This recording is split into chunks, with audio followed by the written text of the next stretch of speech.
Bonjour, je vous présente cet immeuble SAT qui est un appareil de démonstration ayant pour objectif d'introduire le problème SAT, un problème qui joue un rôle relativement central en sciences informatiques, tant d'un point de vue pratique que théorique. Alors, cet immeuble SAT est un immeuble imaginaire dont les appartements, qui sont désignés par des numéros, sont commandés par 6 interrupteurs qui sont, eux, désignés par des lettres. Chacun des interrupteurs a 2 positions actives, une position haute et une position basse. Alors, par exemple, je vais activer l'interrupteur A, il est ici en position haute, et on voit qu'il alimente les appartements 6, 7, 8, 9 et 5. Mais en position basse, ce sont les appartements 1, 2, 3 et 4 qui sont éclairés par cet interrupteur. Alors, de la même manière, je désactive A, de la même manière, chaque interrupteur alimente un certain nombre d'appartements en position haute et d'autres appartements en position basse. Je ne vais pas donner le détail, énumérer le détail, parce qu'on peut retrouver à côté de chaque appartement les lettres correspondant aux interrupteurs qui permettent d'éclairer cet appartement et les positions des interrupteurs pour qu'ils éclairent ces appartements. Quand il y a ici par exemple la lettre A précédée d'un petit symbole qui est le symbole de la négation logique, ça signifie que cet appartement est alimenté par l'interrupteur A lorsqu'il est en position basse. Et quand il n'y a pas ce petit symbole, eh bien, c'est que l'appartement concerné est alimenté par l'interrupteur A en position haute, comme c'est le cas, par exemple, pour l'appartement numéro 5. Donc, à partir de ces informations, on sait parfaitement quels sont les appartements alimentés par chacun des interrupteurs en position haute et en position basse. Et le problème SAT, eh bien, c'est répondre à la question, peut-on éclairer tous les appartements et si oui, avec quelle position des interrupteurs? Alors, par exemple, je vais activer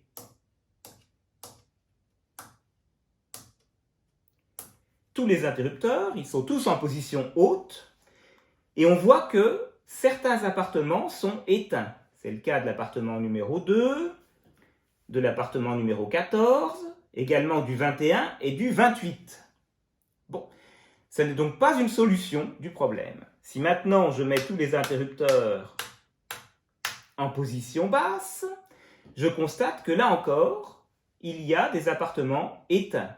Le 7, le 15, le 22 sont éteints. Donc, ce n'est toujours pas une solution. Alors, en fait, il est simple de déterminer si une solution existe en énumérant toutes les configurations possibles des interrupteurs. Mais la vraie question du problème SAT, c'est est-ce qu'on peut déterminer s'il existe ou non une solution beaucoup plus rapidement qu'en essayant toutes les configurations de manière exhaustive? Alors bien sûr, avec 6 interrupteurs, il est relativement rapide d'essayer toutes les solutions possibles, mais il faut imaginer que les instances du problème SAT de dimension stratégique, industrielle, scientifique, eh bien, représentent des immeubles avec des milliers et jusqu'à des millions d'appartements et des milliers jusqu'à des millions d'interrupteurs. Et là, pas question d'essayer toutes les solutions, toutes les configurations des interrupteurs, même pas en rêve, même pas avec les ordinateurs les plus puissants existants sur la planète. Il faut réaliser qu'avec 300 interrupteurs, le nombre de solutions dépasse déjà le nombre d'atomes dans l'univers observable. C'est proprement astronomique. Alors cet immeuble, en fait, c'est une représentation un petit peu ludique d'une équation logique, comme toute instance SAT. Voici l'équation qui correspond à cet immeuble. Les appartements correspondent aux clauses et les interrupteurs aux variables. Alors comment faire pour essayer de trouver une solution plus vite qu'en essayant toutes les solutions possibles? Je vais tenter une première stratégie. Elle consiste à partir d'une certaine configuration, par exemple celle où tous les interrupteurs sont en position haute, à regarder combien d'appartements sont éteints. Il y a le 2, le 14, le 21, le 28, ça fait 4 appartements éteints. Bon, eh bien on va essayer d'améliorer la situation en agissant sur un interrupteur à la fois et en conservant la modification s'il y a moins d'appartements éteints qu'auparavant. J'essaye de modifier l'interrupteur A. Est-ce que j'ai amélioré quelque chose? Non. Il y a toujours 4 appartements éteints. Alors j'essaye avec B. Est-ce que j'ai amélioré quelque chose? 1, 2. Bien, j'ai l'impression qu'il n'y a que 2 appartements éteints. Donc j'ai effectivement amélioré quelque chose. Alors je laisse B dans cette position. Je vais essayer maintenant C. De 2, je suis repassé à 3. Ça n'améliore rien. Je remets en position haute. J'essaye avec D. A. Je n'ai plus qu'un seul appartement éteint. Donc je conserve D en position basse. J'essaye de changer E. Ah, ça détériore. Je remets E en position haute. J'essaye de changer F. Ah, ça détériore. Je remets F en position haute. Alors tiens, je vais revenir sur A et le mettre en position basse. Ah, tous les appartements sont allumés. J'ai trouvé une solution. Alors cette stratégie qui consiste à essayer de faire de petites améliorations d'un score qui ici serait le nombre d'appartements allumés, eh bien, ça s'appelle la recherche locale. Mais ça n'est pas du tout une méthode miracle. D'abord, c'est pas pour rien si, pour ma démonstration, je suis parti de la configuration où tous les interrupteurs étaient en position haute, parce que si j'avais pris tous les interrupteurs en position basse, ben ça n'aurait pas marché. J'ai évidemment fait l'essai avant. Bon. En fait, la recherche locale, ça permet de temps en temps, avec certaines instances, parfois de très grosses instances, avec des milliers d'interrupteurs et d'appartements, de trouver une solution beaucoup plus vite qu'en procédant de manière exhaustive ou au hasard. Mais parfois, ça ne marche pas bien. Et en fait, quelles que soient les stratégies, parce que la stratégie que j'ai utilisée est vraiment très, très simple, mais il y a des stratégies beaucoup plus sophistiquées de recherche locale, mais quelle que soit la stratégie, il y a toujours des familles d'instances de problèmes SAT pour lesquelles cette stratégie fonctionne très mal. Et puis en plus, la recherche locale, c'est pas vraiment, sous sa forme la plus simple en tout cas, adaptée, et c'est même pas du tout adapté, à prouver qu'il n'y a pas de solution. Or, résoudre le problème SAT, c'est aussi être capable de prouver qu'il n'y a pas de solution lorsqu'il n'y en a pas. Alors les solvers SAT modernes ne procèdent pas du tout comme ça. Ils font des hypothèses à partir desquelles ils font des déductions. Et ces déductions conduisent parfois à une solution, mais souvent à une contradiction. Mais quand il y a contradiction, eh bien, le solver en retire une certaine connaissance qu'il va pouvoir exploiter par la suite pour réaliser de nouvelles déductions. Prenons un exemple. Je vais désactiver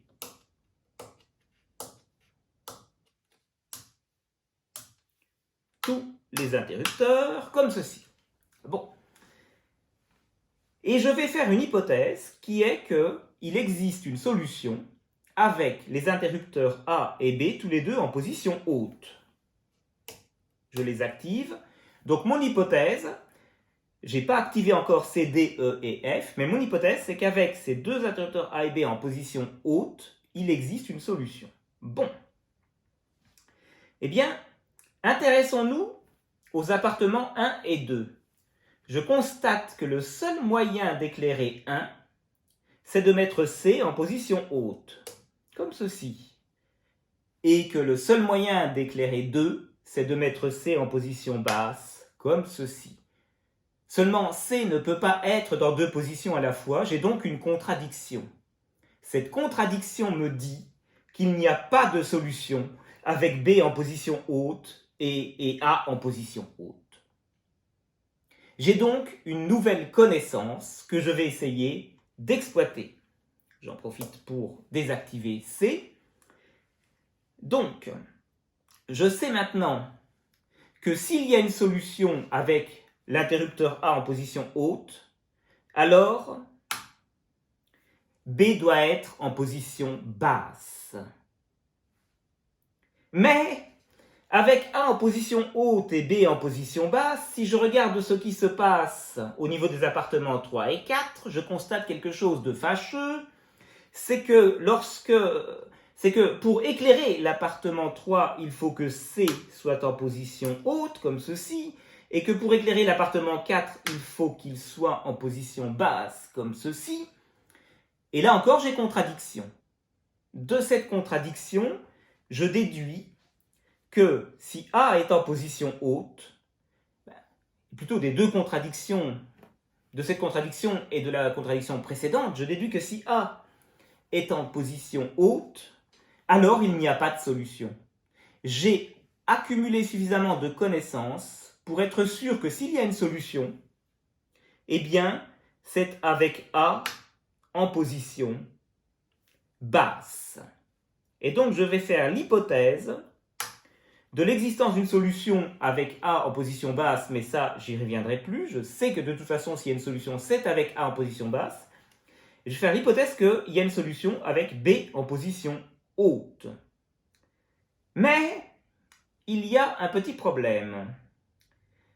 C'est que dans ces conditions-là, pour éclairer l'appartement 6, il faut que C soit en position basse, comme il l'est en ce moment, et pour éclairer l'appartement 5, il faut qu'il soit en position haute.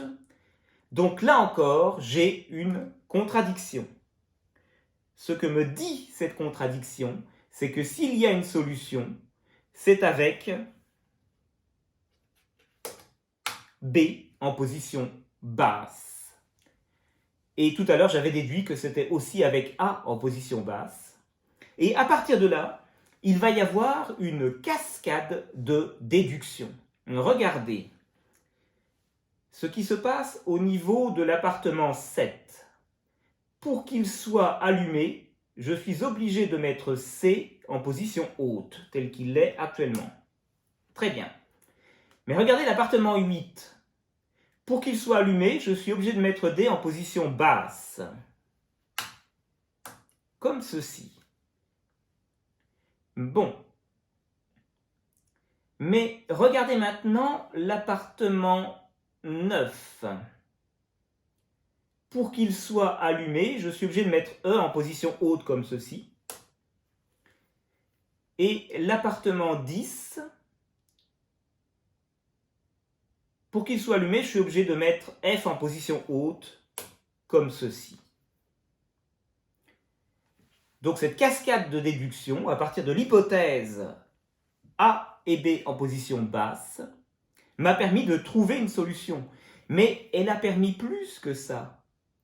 Elle a permis de prouver que cette solution est unique, car les déductions que j'ai faites ne laissent pas place à d'autres possibilités de solutions. Eh bien, cette stratégie que je viens d'esquisser, c'est celle utilisée par les solveurs qui sont actuellement les plus performants sur un large panel d'instances SAT. Il faut savoir que la recherche sur SAT et sur la résolution de SAT et sur les solveurs SAT donc est très active et fait l'objet chaque année de compétitions internationales qui opposent des solveurs SAT. C'est comme ça qu'on sait les solveurs qui fonctionnent le mieux. Et ces solveurs qui fonctionnent le mieux, eh bien, ils utilisent ce principe de déduction, enfin d'hypothèse, de déduction, et à partir des contradictions, ils produisent de nouvelles connaissances en construisant de nouveaux appartements. Et alors, c'est là où quand même cette métaphore de l'appartement trouve ses limites, un solver SAT moderne, à partir d'un immeuble qui a quelques milliers d'appartements et d'interrupteurs, eh bien, il va construire des dizaines de milliers d'appartements. Et au bout d'un moment, il va avoir construit tellement d'appartements que ça va finir par ralentir les déductions et donc il va détruire des appartements pour en reconstruire d'autres. Jusqu'à ce que soit il finisse par trouver une solution, soit il produise un appartement très particulier qui n'a pas d'ampoule. C'est ce qu'on appelle la clause vide. Et à partir de ce moment-là, eh bien, on sait que dès le départ, dans l'immeuble initial, avec les appartements initiaux, il n'y avait pas de solution. Alors la description détaillée des principes utilisés par ces solveurs sort du cadre de cette vidéo de vulgarisation. Mais pourquoi est-ce qu'on veut à tout prix résoudre efficacement ce problème SAT? Eh bien, il y a 3 raisons. La première, c'est que le problème SAT capture la difficulté de très nombreux problèmes, qu'on appelle les problèmes de la classe NP, et que tout progrès dans la résolution de SAT peut avoir des répercussions positives sur la résolution de très nombreux autres problèmes d'intérêt stratégique, économique, scientifique, etc. de la classe NP. La deuxième raison, c'est que de nombreux problèmes de cette même classe NP peuvent être traduits ou modélisés directement sous forme logique, sous forme de formules logiques, et donc par conséquent sous forme d'instances de problèmes SAT. Et donc les solveurs SAT sont directement utilisables pour résoudre de très nombreux problèmes. La troisième raison, c'est que SAT joue un rôle important en intelligence artificielle symbolique, un domaine qui s'attache à la production de raisonnements vérifiables et explicables. Merci à Daniel Lebert du Centre de recherche en informatique de Lens d'avoir inspiré cette idée d'immeuble SAT. Merci au LIB, le laboratoire d'informatique de Bourgogne, et à l'Université de Bourgogne de me permettre de faire des recherches en intelligence symbolique et notamment autour du problème SAT. Et merci à vous de m'avoir suivi jusqu'à la fin de cette vidéo. J'espère que vous aurez appris quelque chose, j'espère qu'elle vous aura intéressé.